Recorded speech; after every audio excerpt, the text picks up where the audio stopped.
This is your singing telegram, I hope it finds you well. You're invited to a party cause we think you're really swell. Gummy's turning 1 year old, so help us celebrate. The cake will be delicious, the festivities first rate. There will be games and dancing, Bob for apples, cut a rug. And when the party's over, we'll gather round for a group hug. No need to bring a gift, being there will be enough. Birthdays mean having fun with friends, not getting lots of stuff. It won't be the same without you, so we hope that you'll say yes. So please, oh please, RSVP and come and be our guest. Party of One is structured around a clever ruse of misdirection. The episode can be broken up into 4 acts based on what goes on and what reactions are caused in the viewer and in Pinkie Pie. The first act is Gummy's birthday party, wherein Pinkie entertains her friends with games, food, and dancing. The first and most important misdirection happens during this scene. Each of Pinkie's friends states that they're having a good time, and we believe them just as Pinkie does. However, each of them encounters something a little uncomfortable at the party. First, Rainbow Dash and Applejack run into the traps in the apple bobbing tank.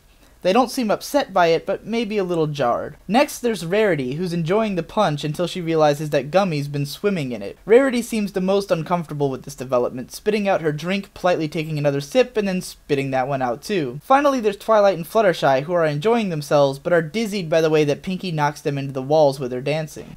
When the party is over, the friends all say that they had a wonderful time. Pinkie invites Twilight in to finish the cake and Twilight passes, but it's not enough reason to think that Twilight didn't really enjoy herself. The point of this scene is to tread a careful line between making Pinkie's parties look exhausting and making it look like the ponies genuinely enjoy the party anyways. Rewatching the episode, we know that the truth is that the ponies just love Pinkie's parties regardless of the weird stuff, but the weird stuff is the key to the next act. Said act consists of Pinkie visiting each of her friends to invite them to another party. This afternoon.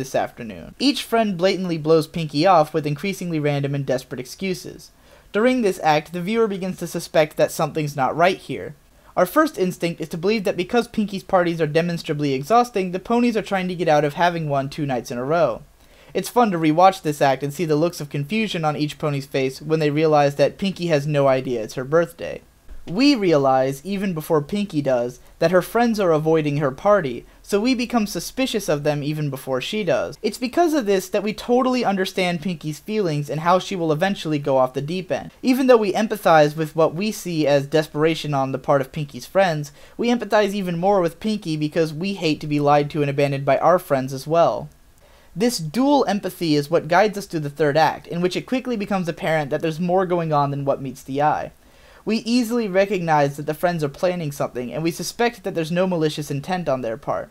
However, since we recognized the secrets and lies even before Pinkie did, and we understand that Pinkie is receiving this treatment from her own friends, we totally get why she starts to feel hurt and suspicious towards them.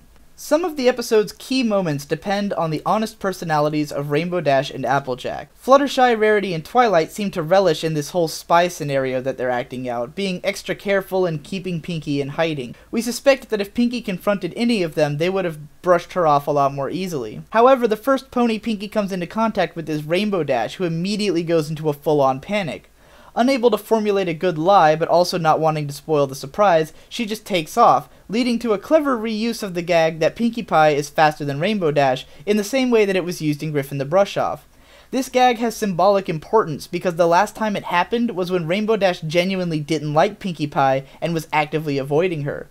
As Pinkie reenacts this memory, she grows increasingly frustrated and suspicious. Rainbow Dash tosses the problem off on Element of Honesty Applejack, whose excuse is every bit as terrible as her execution. Again, the fact that Applejack is supposed to be honest makes her disingenuousness even more disconcerting. Pinkie finally reaches her tipping point and brings in Spike, who has nothing to do with anything and no idea what Pinkie's getting at. Pinkie gets him to speak her mind, which to her is a verification of her suspicion, and she mentally breaks. Pinkie's psychosis is surprising, but it cleverly uses the Cutie Mark Chronicles as a precedent through the simple act of having Pinkie's mane deflate and her coat turn dark. We know that there was a time before Pinkie discovered fun, when she worked on a rock farm and never smiled. Now we see Pinkie regressing into her old self, and it all seems to add up. It goes beyond being an out-there gag and becomes a real part of Pinkie's character.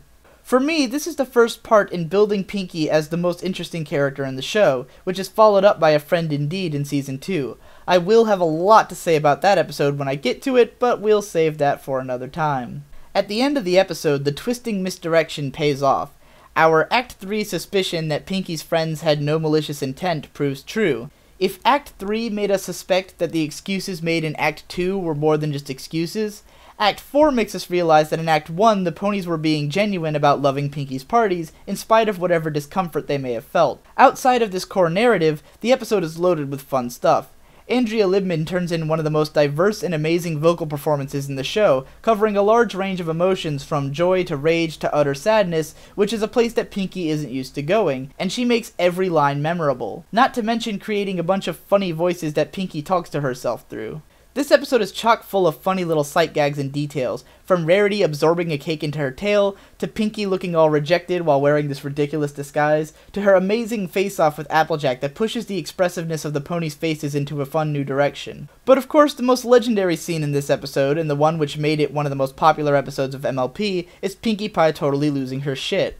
I don't really need to go into what makes this great, because it should be obvious. Pinky's whacked out facial expressions, these splatter paint backgrounds, and the fact that she's talking to inanimate objects. Just as an aside, I think Madame LaFlower is supposed to be a reference to the classic animation test in which animators are told to give weight and personality to a bag of flour.